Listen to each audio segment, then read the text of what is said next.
विविधता की वजह से न्यूयॉर्क को अक्सर अमेरिका का मेल्टिंग पॉट कहा जाता है। इस दावे की मुख्य वजह है भाषाई विविधता। डिपार्टमेंट ऑफ सिटी प्लानिंग के मुताबिक यहाँ 200 से ज़्यादा भाषाएं बोली जाती हैं। हालांकि अमेरिकी राष्ट्रपति चुनाव में न्यूयॉर्क में अंग्रेजी के अलावा सिर्फ 4 भाषाओं में बैलेट पेपर उपलब्ध हैं। इनमें एक है बंगाली, जो भारतीय भाषाओं की नुमाइंदगी करती है। न्यूयॉर्क में बोर्ड ऑफ इलेक्शंस के अधिकारियों के मुताबिक अंग्रेजी के अलावा 4 भाषाओं में सर्विस देना उनकी ड्यूटी है।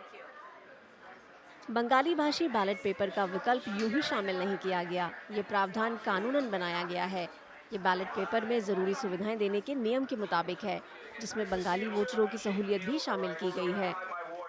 Country of India has a lot of different languages within that, and so the settlement of that lawsuit required boards of elections in New York State with a certain population density to have an Asian Indian language.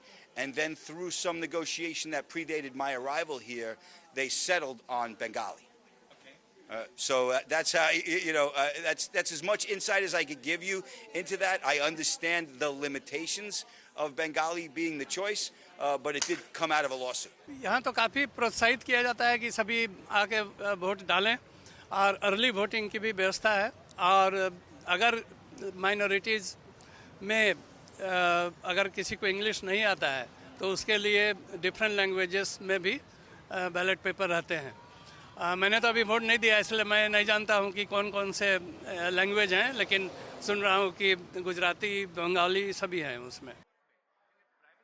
Bengali भाषा में ballot paper का विकल्प 2013 में शामिल किया गया था। इसके लिए 2 साल पहले संघीय सरकार दक्षिण एशियाई अल्पसंख्यकों को सुविधा देने का आदेश दिया था।